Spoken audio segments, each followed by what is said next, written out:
السلام علیکم ورحمۃ اللہ وبرکاتہ۔ نحمده ونصلي على رسوله الكريم ومن تبعهم بإحسان إلى يوم الدين، أما بعد۔ محترم مسلیات، سب سے پہلے تو میں اللہ تبارک و تعالیٰ کا شکر گزار ادا ہوں کہ اس نے اس مسجد کے ذمہ داروں کے ماتحت مجھے یہاں بلوایا اور آپ لوگوں کے درمیان کچھ بولنے سننے کا موقع عطا کیا۔ اور ثانیاً میں اس مسجد کے خطیب صاحب امام صاحب کا بھی شکر گزار ہوں، حضرت شیخ حفیظ صرفی حفظ اللہ کا بھی، کہ ترتیب کے اعتبار سے شیخ کا خطاب پہلے تھا، کچھ سفر کی وجوہات پر شیخ سے اجازت لی گئی اور الحمدللہ شیخ نے اجازت بھی دی۔ میں شیخ کا شکر گزار ہوں۔ اللہ تبارک و تعالیٰ آپ کے علم میں، آپ کے عمل میں، آپ کی خدمات میں برکت عطا فرمائے، آمین۔ چلو حاضرین، قبل موضوع پر آؤں پہلے ایک چیز کی طرف اشارہ کر دو۔ یہ جو مبارک ساعتیں، یہ جو مبارک لمحات ہمارے درمیان چل رہے ہیں، بچے کچھ دن رہ گئے ہیں، ان دنوں کو غنیمت جاننا، اس کے اندر کثرت سے نیک عبادات کرنا، کثرت سے دین کے لیے جو بھی کام ہم کر سکتے ہوں ان کو اپنانا میری اور آپ کی سب سے پہلی ذمہ داری ہے۔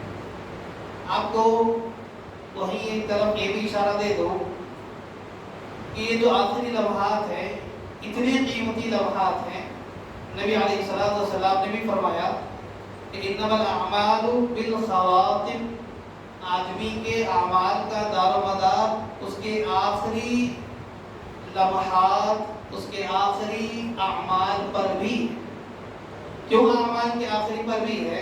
آپ کو ایک دو مثالیں آپ کو دے دوں۔ جنگ احد یہ کب ہوئی؟ دین اسلام کی سب سے عظیم جنگ ہے، یہ دوسری عظیم جنگ ہے۔ یہ جنگ احد سب سے عظیم جنگ ہے اور دوسری جنگ ہے۔ اس جنگ کے اندر کئی صحابات تھے، لیکن ایک صحابی ایسے تھے تو جنگ سے کچھ پہلے ہی اسلام قبول کیا تھا۔ ابھی جنگ کو نکلنا ہے، اس سے تھوڑی دیر قبل انہوں نے اسلام قبول کیا۔ پھر اسلام قبول کرنے کے بعد جنگ کے لیے فوراً اعلان ہوا کہ بھئی اب جنگ کے لیے نکلنا ہے۔ جنگ کو نکل گئے، راستے میں الحمدللہ جنگ میں لڑتے لڑتے شہید بھی ہو گئے۔ نبی علیہ السلام نے کہا یہ آدمی جنتی ہے۔ اب جانتے ہیں ہم شہید ہونے کا مطلب کیا ہے؟ جنتی ہے۔ نہ نماز کا موقع ملا، نہ دیگر دوسرے عبادات کا موقع ملا، سب سے اہم موقع جو مل گیا جنگ میں شرکت کا موقع، اور وہاں پر آپ کو سیدھے جنت کی بھی ضمانت۔ یہ اعمال اسی لیے میں نے اس مثال کو بتلایا کہ میں اور آپ یہ جو رمضان کے آخری لمحات میں گزر رہے ہیں، کیا پتا میرے اور آپ کا یہ رمضان آخری ہو، کیا پتا آج کی یہ رات میرے اور آپ کی آخری ہو، کیا پتا اس کے بعد میرے اور آپ کے کیا معاملات ہیں۔ ان نعمات کو، ان بچے ہوئے دنوں کو غنیمت جانیں، سمجھیں اس کی حقیقت کیا ہے، اور زیادہ سے زیادہ ان دنوں کے اندر عبادات کریں تاکہ یہ آخری عبادات میرے اور آپ کے لیے کل آخرت کے اندر نجات کا ذریعہ بنے، جنت میں جانے کا ذریعہ بنے۔ اور آپ جانتے ہیں حاجیہ کا واقعہ ہے، کل یا پرسوں کی ایک نیوز ہے، کسی عرب قوم کے اندر یعنی کہیں مطلب یہیں گلف کے اندر ایک خاتون کا انتخاب ہوا، اور نیوز والوں نے بڑی اچھی بات بتائی کہ وہ عورت اسلام قبول کی 1 یا 2 گھنٹے قبل، 1 یا 2 گھنٹے بعد ہی اس خاتون کا انتقال ہو گیا۔ بڑی معنوی عورت تھی اور بڑی بہت مالدار عورت تھی، اور ایسی عورت نے اسلام قبول کیا، سبحان اللہ، 2 گھنٹے کے بعد اس کی وفات بھی ہو گئی۔ تو یہ سارے واقعات میرے اور آپ کے لیے اب ظاہر سی بات ہے، اعمال اس کے جو ظاہری ہیں، اسلام کو قبول کی اس کی وجہ کیا تھی، نیت کیا تھی، وہ الگ مسئلہ ہے، لیکن بظاہر جو سامنے موضوع ہے، بظاہر جو سامنے حالت ہے، اس سے یہ پتہ چلتا ہے کہ وہ عورت بھی جنتی ہے۔ تو اسی لیے نبی علیہ السلام نے مجھے آپ کو کہا انما الاعمال بالخواتم، یہ اعمال کا دار و مدار خاتمے پر بھی ہے۔ تو میرے اور آپ کا ہر لمحہ، میرا اور آپ کا ہر سیکنڈ، میرا اور آپ کا ہر وقت خاتمے کی طرف مجھے اور آپ کو بلا رہا ہے۔ تو میں اور آپ اپنے ہر آنے والے سیکنڈ کے متعلق یہی امید رکھیں، یہی سوچ کر رکھیں کہ کیا پتا کہ یہ لمحہ میرا آخری ہو، اس کے بعد کا کیا پتا۔ تو یہ سوچ میرے اور آپ کی ہو تو پھر میرے اور آپ کی زندگی کے اندر انشاءاللہ عملی میدان کے اندر جو کوتاہیاں، جو بگاڑ، جو میرے اور آپ کے سلسلے کی زندگی کے جو بھی مسائل ہیں، جو مصیبتیں ہیں، وہ سارے ختم ہوتے رہیں گے اور اللہ کی عبادت میں، اس کی بندگی میں گزرتے رہیں گے انشاءاللہ۔ حاضرین، مجھے آج کی اس محفل کے اندر، آج کی مجلس کے اندر جو عنوان دیا گیا ہے وہ عنوان بہت اہم ہے، نوجوانوں کا بگاڑ اور اس کا حل۔ سبب کیا ہے بگڑنے کا اور اس کا حل کیا ہے؟ آپ کو اس موضوع کو نکات کی شکل میں رکھتا ہوں تاکہ بات بآسانی سمجھ میں آئے اور اس کے بعد مجھے آپ کو اس موضوع کا فائدہ بھی ملے۔ عام طور پر ہوتا کیا ہے، جب بھی موضوعات دی جاتی ہیں، جس موضوعات پر بحث کی جاتی ہے، ان موضوعات کے اندر عام طور پر ایک فیشن بنا ہوا ہے کہ وہ بلائیں گے، کسی کو بھی بلائیں گے، کچھ عنوان دے دیں گے یا پھر سے خود آئیں گے، اپنے طور پر کچھ عنوان منتخب کر لیں گے، بول لیں گے اور مسئلہ ختم ہو جائے گا۔ نہیں، ہر موضوع جو بھی ذمہ داران کی جانب سے دیا جاتا ہے یا پھر عالم جو انتخاب کرتا ہے، حالات کو دیکھ کر ہی اسے دیا جاتا ہے یا حالات کے مطابق ہی وہ منتخب کرتا ہے، اور اس کے اندر اصلاح کا پہلو غالب رکھا جاتا ہے تاکہ آدمی اس کے ذریعے اپنے آپ کی اور اپنے امت کی، اپنے قوم کی اصلاح کرے۔ تو میں آپ سب سے پہلے اپنے شرح صدر کر لیں، ہم اپنے دل کو صاف کر لیں کہ بھئی آج کا یہ جو موضوع ہے نہ کہ کاموں کے حد تک رہے گا، بلکہ ہم اس کو اپنی زندگی کے اندر اس کے اسباب کیا ہیں جان کر اس کو انشاءاللہ اپنی زندگی کے اندر اپنانے کی کوشش کریں گے، گھر کے اندر اور اپنے محلے کے اندر اس کی اصلاح کرنے کی بھی کوشش کریں گے۔ حاضرین، سب سے پہلی بات اس موضوع کے سلسلے میں، یہ موضوع کا فائدہ کیا ہے؟ یہ موضوع کا فائدہ کیا ہے؟ یہ موضوع کیوں بولا جاتا ہے؟ اس موضوع کے فائدے کیا ہیں؟ اس موضوع کے بہت سارے فائدے ہیں تاکہ ہم مان چک جان جائیں کہ بھئی آخر بگڑ کیوں رہے، کیونکہ بولتے ہیں ہمارے پاس یہ تو بڑا بگڑا ہوا آدمی، یہ بڑا بدبخت آدمی، ہماری زبان پر یہ لفظ ہے، لیکن کیوں بگڑ رہا ہے، اس کا سبب کیا ہے ہم جانتے نہیں۔ بس فتویٰ دینا مجھے اور آپ کو معلوم ہے، لیکن اس کے اندر بگاڑ کیوں ہے اس کا مجھے اور آپ کو علم نہیں۔ تو یہ اسباب اسی لیے بتلائے جاتے ہیں، یہ چند اسباب ہیں جو آج بتائے جائیں کہ وہ چند ہیں، آپ مجھ سے بہتر جانتے ہیں اس سے زیادہ کیا ہو سکتے ہیں، اور بارہا ممبر سے یا پھر اسی طرح مجلسوں کے اندر بتایا بھی جائے گا۔ یہ اسباب ہم جانتے ہیں، لیکن چند اسباب میں آپ کے سامنے بتاؤں گا، لیکن السبب جو آپ کو اگر معلوم ہوگا تو پھر اس سبب کو جان کر اس کے اندر کی جو غلطی ہے، جو سبب ہے، اس کو نکال پھینکنا ہی ذمہ داری۔ تو یہی میرا آپ کے لیے موضوع دینے کا فائدہ یہی ہے کہ ہم اس موضوع پر اس کے سبب کو جان کر اس کا کیا حل ہے اگر معلوم رکھیں گے تو پھر اصلاح کر سکیں گے، ورنہ پھر کوئی فائدہ نہیں ہے، ہم صرف بولتے رہ جائیں گے کہ بھئی فلاں میرا بیٹا نقصان میں ہے، میں نمازی ہوں، میرا خاندان نمازی، میرا والد بھی نمازی، لیکن میرا بیٹا کیا جانے کہ وہ شراب کی لت میں لگا ہوا ہے، کھیل کود میں لگا ہوا ہے، فلاں جگہ پڑا ہوا ہے، فلاں دوستوں کے ساتھ پڑا ہے۔ صرف زبان پر افسوس ہی رہے گا کہ میری اور آپ کی زندگی کی بدقسمتی ہے کہ ہم اسی کے روش پر چل رہے ہیں۔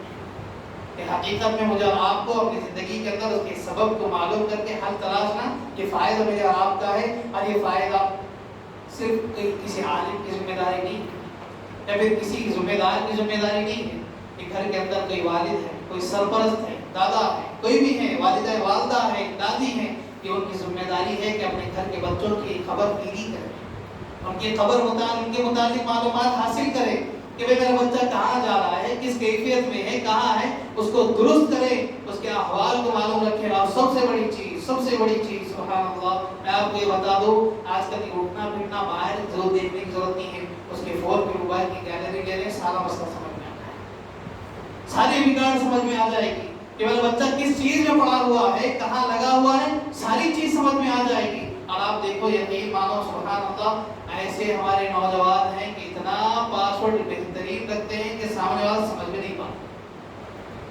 کیوں؟ کہیں اماں گھر کے اندر نہ لے لے، کہیں والد گھر کے اندر موبائل نہ لے لے، کہیں بچہ لے کر کہیں کھول نہ لے، کیا پتا سامنے وہ چیز آ جائے۔ کہ گھر کا بگاڑ میرے آپ کے لیے گھر کے اندر سے شروع کیا جاتا ہے، گھر کے آدمی، محلے کے آدمی، اور عام طور پر ایک دوسری چیز کیا ہے معلوم میرے آپ کے پاس، آدمی کی سدھارنے کی جب آتا ہے تو لوگ کہتے ہیں کہ بھائی اس کی مرضی، ہم نے تو بڑا کیا پال لیا، بس اب اس کی مرضی جیسا چاہے کر لے۔ یہ ایک ہمارے پاس مزاج بنا ہوا ہے، یا پھر ہم کیا کہتے ہیں کہ بچہ خود آئے پوچھے ہم سے کہ بھائی میں یہ کر رہا ہوں صحیح ہے کہ غلط ہے، میں اپنا رہا ہوں صحیح ہے کہ غلط ہے، یہ میں کر رہا ہوں ایسا اپناؤ یا نہ اپناؤ۔ یا پھر امام صاحب کے پاس آئے تبھی امام صاحب سدھارے، یہ ہمارا مزاج بنا ہوا ہے. جبکہ ہم معاشرے کو دیکھیں، جو نہیں آتے، جو آ رہے ہیں الحمدللہ وہ سدھر بھی رہے ہیں اور اپنی زندگی کے اندر جتنا ہو سکے دین سے جڑے ہوئے بھی ہیں، اور جو نہیں آ رہے ہیں وہ اسی طرح شراب میں، جوئے میں، سگریٹ نوشی میں یا پھر اس طرح کی بدعات میں بہکتے کھیل کود میں، کھیل کے اندر شرط لگاتے ہوئے، اور نعوذ باللہ یہی کام میرے آپ کے پاس چلا ہوا ہے. اور لوگ کہتے ہیں کہ میرا کیا تعلق، وہ تو مسجد کے باہر ہے، میں اس کے پیچھے کیوں پڑھوں، وہ میرا کیا تعلق اس بندے سے، وہ تو فلاں جماعت کا ہے، میرا کیا تعلق، وہ میرے گھر کا تھوڑی ہے، میرا بھتیجا تھوڑی ہے، میرا بچہ تھوڑی ہے. یہ ہمارا مزاج. لیکن جب بات آئے اگر اس کو فلاں پولیس نے پکڑ لیا ہے، فلاں NGO نے اس کو پکڑ لیا ہے، تو لوگ ہائے افسوس کے ہمارے زبان پر کرتے ہیں، ممبر سے بلواتے ہیں، فلاں جگہ سے بلواتے ہیں کہ دیکھو فلاں مسلمانوں کو پکڑ لیا گیا. تو بھئی اصلاح کی طور پر جب ہم دیکھیں تو ہم کہتے ہیں کہ آئے گا سیکھے گا، معاشرے کے لوگوں کا ہمارا تعلق نہیں. جب پکڑا جائے تو ہم کہتے ہیں کہ دیکھو مسلمانوں کو پکڑا گیا. یہ کیا انصاف ہے ہمارے پاس؟ یہ بڑا عجیب مسئلہ میرے آپ کے معاشرے کے اندر ہے. اس مسئلے کو ہم سمجھیں، چاہے وہ بچہ محلے کا ہو، چاہے وہ بچہ قریے کا ہو، چاہے وہ بچہ گاؤں کا ہو، اس کی ذمہ داری اگر بگڑتا دیکھیں تو اس کی اصلاح کریں. خود نہ کرتے ہو تو امام صاحب کے پاس آئے، وہ کریں گے. یا پھر اس کے والد کی طرف اشارہ کر دیں، دیکھو آپ کا بچہ فلاں چیز میں لگا ہوا ہے. اب یقین جانیں آج سے تقریباً 10 سال 15 سال کی مدت آپ لے لیں، ایک زمانہ ایسا تھا کہ راستے سے گزر جائے تو آپ بچہ ڈرتا، امام صاحب کو دیکھے یا پھر کسی محلے کے بڑے آدمی کو دیکھے یا کسی بھی آدمی کو دیکھے محلے کے، تو بچہ ڈرتا تھا کہ کہیں جا کر ابو سے شکایت نہ. لیکن آج اتنی ڈھیری بچوں کے اندر ہے، سبحان اللہ، نوجوانوں کے اندر ہے کہ امام صاحب کے سامنے سگریٹ پھونکتے ہیں، محلے کے آدمیوں کے سامنے سگریٹ پھونکتے ہیں. ڈر نہیں ہے، بولنا ہے جا کے بولیے، کوئی مسئلہ نہیں. یہ مزاج ہمارے پاس بنا. کیوں مزاج یہ بنا ہوا ہے؟ کیونکہ اصلاح کے طور پر ہم نے کبھی ان کو ڈرایا نہیں ہے، کبھی بولا نہیں ہے، انہیں کبھی سکھایا نہیں ہے کہ بیٹا یہ غلط ہے، کہ میرا کیا تعلق ہو، میرے گھر کا تھوڑی ہے. یہ جو مزاج میرے اور آپ کے پاس ہے، پہلے اسے مجھے آپ کو سدھارنا ہے. اسی لیے اس موضوع پر رکھا گیا. اس کا فائدہ یہی ہے. اور آپ دیکھو اس کے آگے، آپ دیکھو میرے اور آپ کے پاس جو معاملہ ہے، اس موضوع کے منفی اثرات بہت ہیں، منفی پہلوات بہت ہیں. نوجوانوں کے بگاڑ بولیں تو اتنا بولیں گے کہ بھائی فلاں چیز کر رہا ہے، وہ کر رہا ہے، ایسا کر رہا ہے، ایسا کر رہا ہے. لیکن اس کا ایک مثبت پہلو بھی ہے. سارے نوجوان بگڑے ہوئے بھی نہیں ہیں، سارے نوجوان بہکے ہوئے بھی نہیں ہیں. کچھ نوجوان ہیں جو سدھرے ہوئے بھی ہیں، کچھ نوجوان ہیں جو اکا دکا بگڑے ہوئے ہیں. یہ معاملہ الگ ہے کہ اکثریت بگڑی ہوئی ہے، کچھ محدود تعداد. لیکن آپ یقین جانیں آج سے یہی معاملہ آپ بھی دیکھتے ہیں 5 سال 10 سال پہلے تک کا معاملہ کیا تھا؟ مسجدوں کو آباد کون کرتے تھے؟ بزرگ کرتے تھے. آج دیکھیں مجلس کے اندر بھی کتنے نوجوان، اور کہیں بھی کانفرنسوں کے اندر آپ دیکھیں ذمہ دار والنٹیئرز ہوتے ہیں. یہ مثبت پہلو بھی ہے، نوجوان سدھر بھی رہا ہے. ابھی سدھرنے کا پہلو کیوں ہم اپنا رہے ہیں؟ تاکہ ہمیں آگے ہمت اور حوصلہ ملے گا اور کام کرنے کا. بھائی ہم جو بول رہے ہیں، جو موضوع دے رہے ہیں، جس موضوع پر بولا جا رہا ہے، گھر کے اندر جو اصلاح کی جا رہی ہے، بچوں کے اندر اثر ہو رہا ہے. اور اس کے اندر ہمت آئے گی، میں اور بولوں گا اور وہ اور سدھرتا چلا جائے. اگر اس موضوع کو ایسے ہی چھوڑ دیا جائے پھر بگڑتے چلے جائیں گے. جتنے آج دکھ رہے ہیں، پھر اس کے بعد 1 2 4 5 سال کے بعد یہی کیفیت ہوگی کہ پھر بزرگ ہی اس مسجدوں کو آباد کریں گے، نوجوان سارے خالی ہوتے ہیں. یہ موضوع کا فائدہ بھی ہے، یہ مثبت پہلو ہے کہ جب آپ کو ان چیزوں پر دیکھنا ہے، غور بھی کرنا ہے. اور ایک دوسرا فائدہ یہ بھی ہے اس مثبت پہلو کا کہ ہم ایک نوجوان کو دوسرے نوجوان کی مثال دے سکتے ہیں. دیکھو بیٹا وہ فلاں بچہ بھی ہے، وہ تمہاری عمر کا ہے، تمہاری کلاس کا ہے، آج سدھرا ہوا ہے. دیکھو وہ فلاں عالم بنا ہوا ہے، وہ جو ہے نا انجینئر بنا ہوا ہے، وہ فلاں کام میں لگا ہوا ہے. اس کو ہم بتا سکیں کہ ایک مثال دے سکیں. اگر سدھرا ہوا نہ ہو تو پھر مثال کس کی دے؟ معاملہ کیا ہو کہ بھئی ایسے ہی ہوتا رہے گا، جانتے پھر ہمارا کیا تعلق، اس سے ہمیں کیا لینا دینا. یہی کیفیت چلتی رہے گی. جو سدھرنا چاہتا ہے وہ سدھرے گا بھی نہیں اور مزید بگڑتا چلا جائے گا. میرے اور آپ کی زندگی کے اندر ایک بڑا بہت اہم مسئلہ ہے. ہم اس کے مثبت پہلو کو بھی یاد رکھیں، پازیٹیو تھنکنگ کو بھی یاد رکھیں، اور نیگیٹو کیا ہے اس کو بھی جاننے کی کوشش کریں. اور آپ دیکھو نیگیٹو کی جب بات کریں تو عام طور پر ہوتا کیا ہے، لوگ بولتے ہیں کہ نوجوان بگڑے ہوئے ہیں. بگاڑ کا سبب ہمارا مرکز کیا مانتے ہیں ہم؟ عشق و معشوق میں لگا ہوا ہے، لڑکی کے پیچھے پڑا ہوا ہے، لڑکی لڑکے کے پیچھے پڑی ہوئی ہے. یہ ہمارا ایک محدود شکل ہے، یہ بگاڑ کی ایک محدود شکل ہے، اور یوں کہیے بگاڑ کا ایک سبب ہے، بگاڑ کا صرف یہ ایک سبب ہے، لیکن بگاڑ ہمارے نوجوان بہت سارے ہیں۔ کیا کیا بگاڑ ہے آپ جانتے؟ عقیدے کا بگاڑ، اخلاق کا بگاڑ، اس کی زبان کا بگاڑ۔ زبان دیکھیں صبح سے شام تک کتنی گالیاں وہ دیتا ہے، لوگوں سے کیسے بات کرتا ہے، لوگوں سے اس کے ساتھ تعلقات کیسے ہیں، لوگوں سے وہ کیسی بات کرتا ہے، یہ سارے بگاڑ اس کے اندر پائے جاتے ہیں۔ غلط عادتیں، غلط عادتیں کیا ہے؟ شراب پینا، جوا کھیلنا۔ جوا کھیلنا صرف یہ نہیں کہ بیٹھ کر کے جو ہے نا تار پتے کھیلا جائے، کھیل دیکھ رہے ہیں آج کل وہ IPL بھی چل رہا ہے، اعوذ باللہ۔ رمضان کا مہینہ ہے، تراویح کو چھوڑ کر، ایسی مجلسوں کو چھوڑ کر ان چیزوں پر لگے ہیں۔ یہ ہمارے معاشرے کا معاملہ ہے، اب دیکھ بھی نہیں رہے ہیں، وہاں بھی جوا کھیل رہے ہیں اس کے اندر کہ بھئی اتنا مارے گا تو یہ شرط لگے گی، فلاں شرط لگے گی۔ یہ شرط لگانا یقین مانے یہی جوا ہے، یہی جوا ہے، یہی غلط عادتیں میرے اور آپ کے معاشرے میں ہیں۔ جبکہ میرا اور آپ کا معاملہ یہ ہو کہ ہم ہمارے گھر کے بچوں کو نماز کا پابند بنائے، دین کا پابند بنائے، عقیدے کی اس کی اصلاح کروائے۔ ہم ان کو چھوڑ کر صرف بولتے ہیں کہ دیکھو فلاں بچی کے پیچھے پڑا ہوا ہے، فلاں لڑکی فلاں لڑکے کے پیچھے پڑی ہوئی ہے، فلاں آدمی فلاں جگہ بجا کر فلاں کا غلط کام کر رہا ہے۔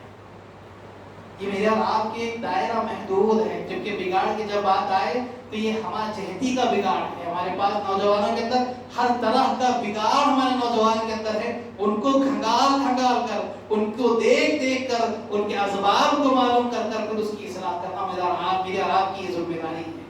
اللہ میرے آپ کے معاشرے کے اندر یہ میرے اور آپ کے پاس دیکھو عام طور پر کیا ہے، اس کو معاشرت میں پڑھنے کے بعد یہ الگ بگاڑ ہے۔ عقیدے کا بگاڑ اتنا خطرناک بگاڑ ہے، آج کل نوجوان اگر مجلس سے دور ہو جائے، مجلس امام سے دور ہو، مسجد سے دور ہو، تو اتنا دور چلے جا رہے ہیں، اتنا دور جا رہے ہیں کہ اگر اسے کہا جائے کہ بھئی آئے فلاں عالم صاحب آئے ہیں ملاقات کریں گے، تو اس کے اندر ایک خوف نہیں۔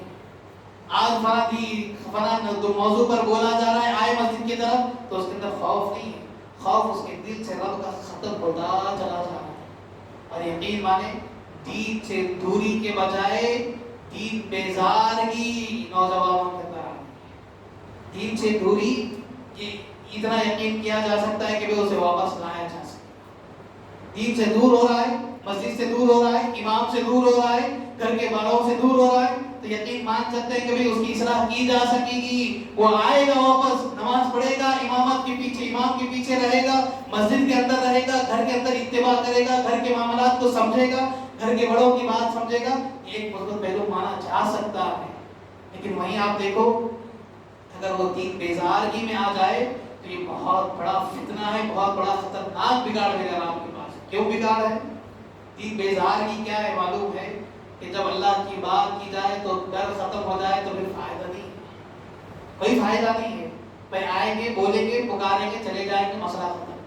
مجھے اس سے کوئی لینا دینا نہیں ہے، بس مجلس کو فل کرنا تھا، مجلس کو بھرنا تھا، کانفرنس کو بھرنا تھا، ہم بھر لیے، اس کے اندر کمی پوری کر دیے ہیں، اب اس موضوع سے، اس باتوں سے میرا آپ کا کوئی تعلق نہیں۔ یہ ہمارے پاس یہ جو معاملہ ہے یہ میرا آپ کو سمجھنا ہے۔ ارے یقین مانے ایک جملہ کہوں تو غلط نہ ہے کہ میرا آپ کے پاس یہ تو دین سے اجنبیت کا جو معاملہ ہے یہ نہیں ہے، دین سے اجنبیت نہیں ہوگی، لیکن مسلمان دین سے اجنبی ہوتا چلا جا رہا ہے، مسلمان دین سے اجنبی ہوتا جا رہا ہے۔ دین کیا ہے معلوم نہیں، نماز کیسے پڑھنا ہے معلوم نہیں، روزہ کیسے رکھنا ہے معلوم نہیں، روزہ کب شروع کرنا ہے معلوم نہیں، کب ختم کرنا ہے معلوم نہیں، یہ روزے کے اندر یہ چیز اختیار کی جائے تو کیا روزہ رہے گا یا نہیں رہے گا معلوم نہیں، نماز کے اندر اس چیز کو اپنایا جائے یا نہ اپنا جائے معلوم نہیں، سنتیں کتنی ہیں معلوم نہیں، فرض کے اندر کتنی رکعتیں ہیں، کس نماز کے اندر کتنی رکعتیں معلوم نہیں۔ ہاں معلوم ہے، یہ بات اس کا یہ مطلب ہی نہیں ہے کہ ساروں کو معلوم نہیں ہے، معلوم ہے، لیکن اکثریت کا یہ معاملہ ہے جو بگڑے ہوئے ہیں ان کے اندر یہ علم بھی نہیں ہے، اور کبھی ہم آ کر سیکھتے بھی نہیں ہیں، پوچھتے بھی نہیں ہیں۔ ایسے ہم سوالات کیا کرتے ہیں آج کل، شیخ فلاں سعودی کے اندر ایسا کیا گیا، اس کا کیا مسئلہ؟ ہم عراق کی تورات کی بات کرتے ہیں، لیکن ہمارے خود اپنی زندگی کے کیا حالات ہیں ہمیں معلوم ہے۔ ہم اپنی اصلاح کے طور پر سوالات کریں کہ شیخ میں نے اب تک اتنا کام کیا ہے، اب آگے کچھ کرنا چاہتا ہوں، کچھ نیکی کرنا چاہتا ہوں، کیا ہے بتائیے۔ اب دیکھو صحابہ کا یہی طرز تھا، یہی معمول تھا، آتے نبی علیہ السلام کے بعد پوچھتے ایو الاعمال افضل یا رسول اللہ، اے اللہ کے رسول میں نے اب تک یہ کام کیا ہے، یہ نیکی اپنائی تھی، اب اس کے بعد کون سا افضل ہے بتاؤ؟ میں اس پر عمل کرتا رہوں گا، اپنی زندگی کو سدھارتا رہوں گا؟ آج ایسا کوئی سوال میرے اور آپ کے پاس ہے نہیں. ہمارے پاس علمی سوالات بہت ہیں، عملی سوالات ہمارے پاس نہیں. علم جاننا کافی نہیں ہے، اس جانے ہوئے علم پر عمل کرنا یہ سب سے اہم ذمہ داری ہے. ورنہ کل قیامت کے دن میرے اور آپ کے ساتھ یہی معاملہ ہوگا. یہی علم میرے اور آپ کو جہنم تک بھی پہنچائے گا. تیرے پاس یہ علم تھا لیکن تو نے کوتاہی کی، تیرا یہ معاملہ ہے کہ تو اب عمل نہیں کیا ہے، جان بوجھ کر تو نے اس کو چھوڑا ہے، تو دردناک عذاب کے اندر چلا جا. جہنم پکار پکار کر مجھے آپ کو ایسے عذاب دیتے رہے. یہ بڑا نازک مسئلہ ہے میرے اور آپ کے پاس. ہم کیا سمجھتے ہیں کہ بھائی کیا ہوگا، کیسے ہوگا، نہ جاننے. جتنا دائرہ ہے بس اتنا معلوم ہے کہ 5 ٹائم نماز پڑھنا ہے، جیسے امام پڑھائیں گے پڑھ لیں گے، بھاگ جائیں گے. روزہ رمضان آیا، روزہ رکھ لیے، روزہ رمضان کا مہینہ ہے، سب رکھ رہے، میں بھی رکھ لوں گا، چل رہے ہیں. دوسروں پر تکیہ لگائے ہوئے، دوسروں پر اپنے آپ کو ڈالے ہوئے ہیں. یقیناً میرے اور آپ کی زندگی بس دوسروں کو دیکھ کر چل رہی ہے، کتاب و سنت کے اعتبار سے نہیں چل رہی ہے. دوست ایسا کرے گا تو میں بھی یہ کروں گا، دوست یہ اپنائے گا تو میں بھی یہ اپناؤں گا. یہ ویسٹرن کلچر میرے اور آپ کے پاس بہت چل رہا ہے. ان کو چھوڑیں، کتاب و سنت سے میرے اور آپ کا تعلق جوڑیں. دین کیا ہے، اسلام کیا ہے، اس کو معلوم کریں اور اس کو اپنی زندگی کے اندر اپنانے کی کوشش کریں. اور یقین مانیں کہ پیشن گوئی ہے نبی علیہ السلام. کیا پیشن گوئی ہے؟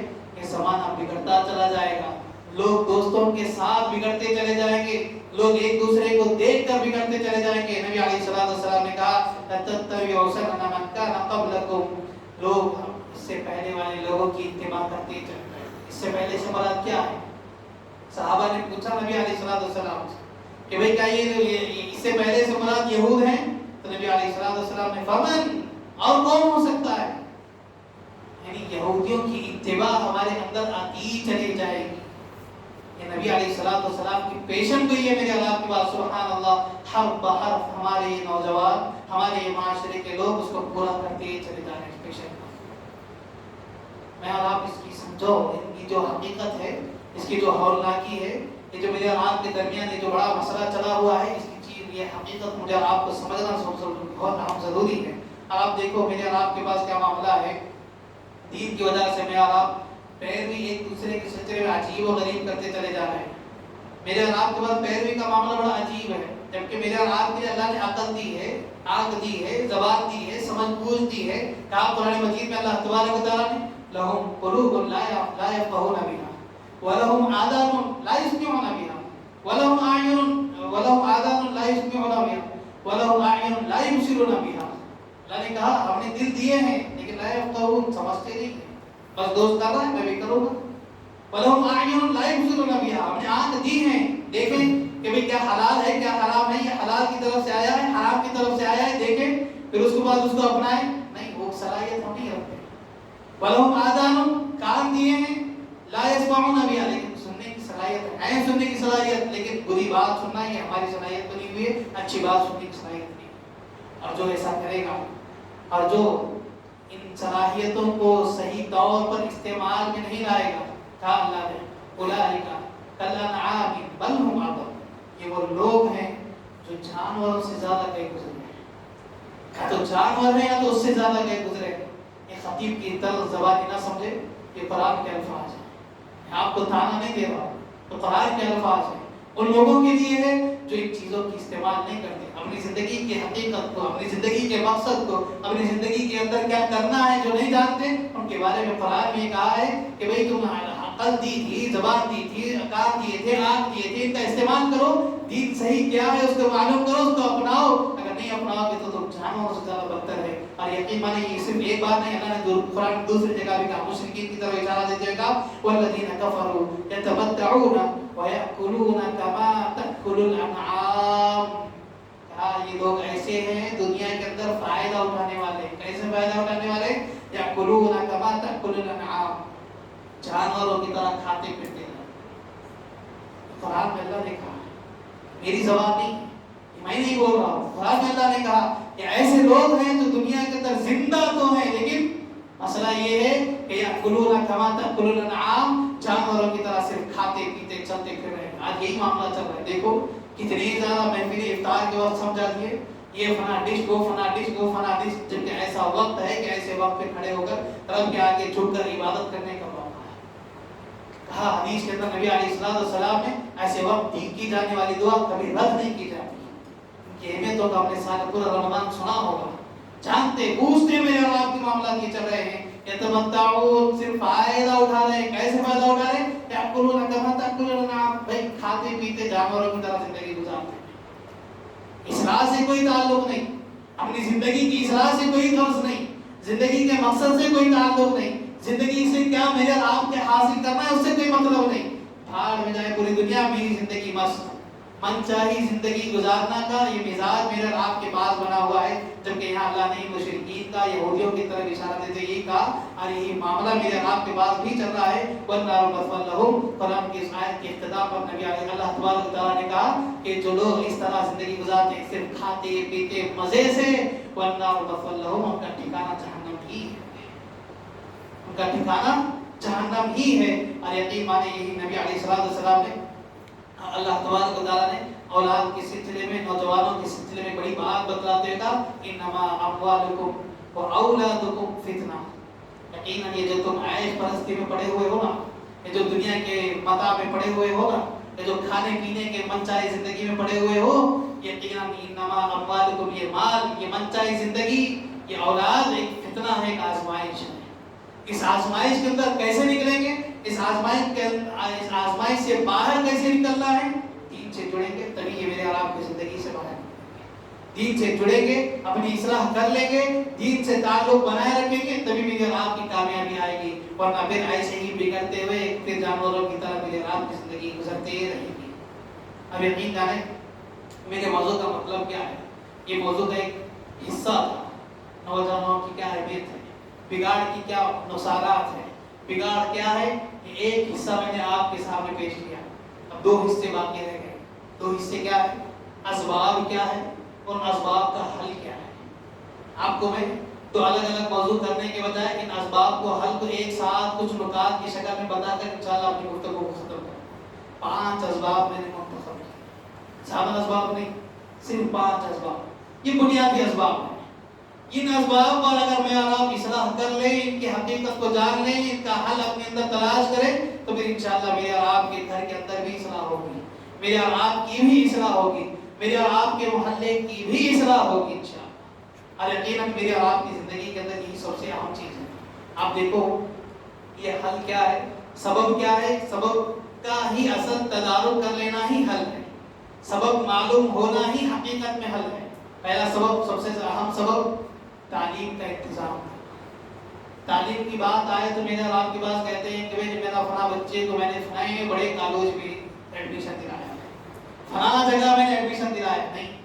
تعلیم کے انتظام کا مطلب یہ ہے کہ بچے کے اندر عقیدے کی تعلیم کا صحیح انتظام کریں، عقیدے کی اصلاح پہلے سب سے پہلے کریں، اور یہ اصلاح بچپن سے ہو۔ ایسا نہیں کہ بھائی بچہ جب جوان ہوگا، جب اس کے اندر عقل آئے گی، جب شعور آئے گا، تب اس کے انتظامات کیے جائیں گے، تب اس کے ساتھ صحیح جو ہے نا صحیح معاملات کرتے چلے جائیں گے، یہ میرے اور آپ کے پاس معاملہ بنا ہوا ہے۔ جبکہ حقیقت میں کیا ہے، میرے اور آپ کے پاس ایک سنن ابن ماجہ کی ایک روایت ہے، حسن درجے کی روایت ہے، علماء کے درمیان تھوڑا اختلاف ہے لیکن حسن درجے کی روایت ہے، بارہا ہم سنتے بھی ہیں۔ کیا حدیث ہے؟ کہا نبی علیہ السلام نے طلب العلم فریضۃ علی کل مسلم، ہر مسلمان پر علم کا حاصل کرنا فرض ہے، واجب ہے۔ کیا مطلب ہے؟ یہ علم سے کیا مراد ہے؟ دنیا کا علم ہے، دین سے کوئی تعلق نہیں، دنیا کی ڈگری ہے، دین کی ڈگری سے کوئی تعلق نہیں، نہیں، یہ دین وہ دین ہے جو میرے اور آپ کی زندگی کے اندر اللہ اور اس کے رسول کی پہچان بتا سکتا ہوں۔ دین کیا ہے، ایمان کیا ہے، اللہ کون ہے، نبی علیہ السلام کون ہے، اتنی پہچان اس کے اندر آئے، یہ تعلیم میرے اور آپ کے پاس ہو۔ حقوق کیا ہے، اس کی تعلیم میرے اور آپ کے پاس ہو۔ حقوق کیا ہے؟ والدین کے حقوق، مسجد کے حقوق، بازار کے حقوق، بڑے چھوٹوں کے حقوق، ایک دوسرے کے ساتھ زندگی گزارنے کے حقوق، یہ میرے اور آپ کے پاس معاملہ ہے۔ ان کو جاننا، ان کو سمجھنا، یہ میرے اور آپ کی زندگی کا سب سے بڑا کام ہے۔ لیکن علم سے مراد ہم سمجھتے ہیں کہ بھئی کیا تعلق، دنیا کا علم ہی تو ہے، میں نے اپنے بچے کو فلاں ڈگری دلائی ہے، آج الحمدللہ اتنا کما رہا ہے، وہ کر رہا ہے، ایسا کر رہا ہے، یہ کر رہا ہے۔ یہ ہمارے زبان پر ڈائلاگ بنے ہوئے ہیں، بس تکیہ کلام زبان کا بنا ہوا ہے۔ اصلاح کی جب بات آئے تو بولتے ہیں کہ بھئی پڑھایا لکھایا، اتنا سب کرایا، اتنا کما رہا ہے، لیکن نماز نہیں پڑھتا،